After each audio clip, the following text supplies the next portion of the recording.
आयुर्वेद समाधान में आपका स्वागत है। कलौंजी के बारे में आपने शायद सुना तो होगा ही, लेकिन इतना नहीं सुना होगा।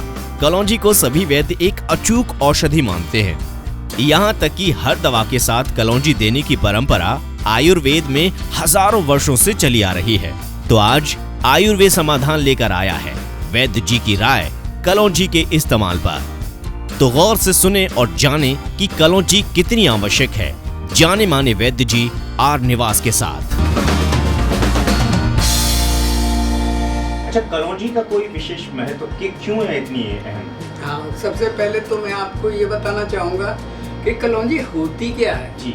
आम जो है हमारे पुरखों के टाइम से जो भी आम का अचार बनता है उसके अंदर काले काले दाने जो डाले जाते हैं उसी को कलौंजी बोलते हैं। अच्छा, जो सरसों के छोटे छोटे दाने होते हैं। छोटे दाने सरसों जैसे। हाँ, सरसों के जैसे। हाँ। और कलौंजी के बीज डालने से अचार कभी सड़ता नहीं, इसलिए उनको मालूम होगा, आयुर्वेदा से पढ़ा होगा, तो कलौंजी का इस्तेमाल करते चले आ रहे हैं।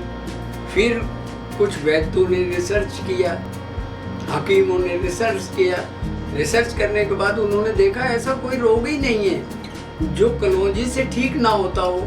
यहाँ तक कैंसर का इलाज भी कलौंजी से होता है। अच्छा, कैंसर का इलाज कलौंजी से कैसे? कलौंजी का जो है अंगूर के जूस के साथ, हर बीमारी के साथ इसका जो कॉम्बिनेशन है वो बदल जाता है। जैसे कहीं अरंडी के तेल के साथ में कैंसर के अंदर कलौंजी ऑयल 1 चम्मच और 1 गिलास, आधा गिलास जो है अंगूर के जूस के साथ देने से कैसा भी कैंसर हो, नया कैंसर ठीक हो सकता है। पहली स्टेज है। पहली स्टेज। अच्छा, तो कलौंजी का जो आपने बताया उसको कितने दिन तक कलौंजी और अंगूर का ये जो मिलाकर हम पिएंगे, कितने दिन तक पिएंगे? 40 दिन मिनिमम, कम से कम 40 दिन लेने के बाद में फिर टेस्ट कराएं क्या इम्प्रूव होता है। अगर इम्प्रूव होता है तो जारी रखें। बिल्कुल। और कलौंजी किसके लिए काम आती है मुख्य रूप से? हर रोग के लिए। जिस तरह से मैंने अलसी के लिए बताया था उसी तरीके से ऐसा कोई रोग ही नहीं है। अब तो बड़ी बड़ी कंपनियां आयुर्वेदिक या यूनानी हर आइटम जो है कलौंजी के नाम से है। एक हकीम जी हैं, हमारे मित्र हैं, वो जो भी मेडिसिन देते थे तो कलौंजी उसके साथ में देते थे, तो उनका नाम हो गया हकीम जी कलौंजी वाले। तो उनका नाम ही हम पड़ गया। तो मतलब कलौंजी इतनी ज्यादा जरूरी है कि कोई भी रोग हो, कलौंजी हर दवा के साथ दिया जाता है। इससे ये पता लग जाता है कि इसकी महत्ता कितनी है। हाँ, कलौंजी का तेल जो है सबसे महत्वपूर्ण है बाल झड़ने के अंदर।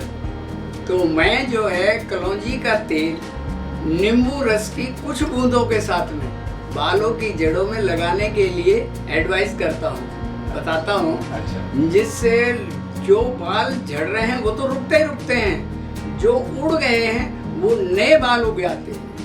तो अगर हम स्वस्थ रहना चाहते हैं, अगर कोई बीमारी है तो उसके लिए तो विशेष रूप से कलौंजी खाते ही हैं। हाँ। लेकिन अगर हम चाहते हैं कि बीमार ना हो तो क्या कलौंजी हम नियमित जिंदगी में ले सकते हैं? बिल्कुल ले सकते हैं। इसका क्या उपाय है?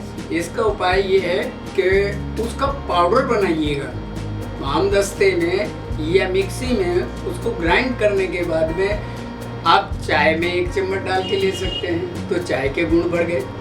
जो चाय नुकसान करती है ये नियमित ले सकते हैं। कोई नुकसान, साइड इफेक्ट? कोई साइड इफेक्ट नहीं है इसका। जैसे चाय की पत्ती से अगर कोई नुकसान होता होगा उसको ये कंट्रोल कर लेंगे। तो इस तरह से आप प्रतिदिन नियमित रूप से कलौंजी का इस्तेमाल कर सकते हैं। इस संबंध में अगर आपको कुछ कहना है तो कमेंट्स में बता सकते हैं। आप चाहें तो मेल भी कर सकते हैं। हमारा ईमेल एड्रेस है ayurvedsamadhan@gmail.com। आयुर्वेद के ऐसे ही समाधानों के लिए और हमेशा स्वस्थ बने रहने के लिए सब्सक्राइब करना न भूलें। आयुर्वेद समाधान।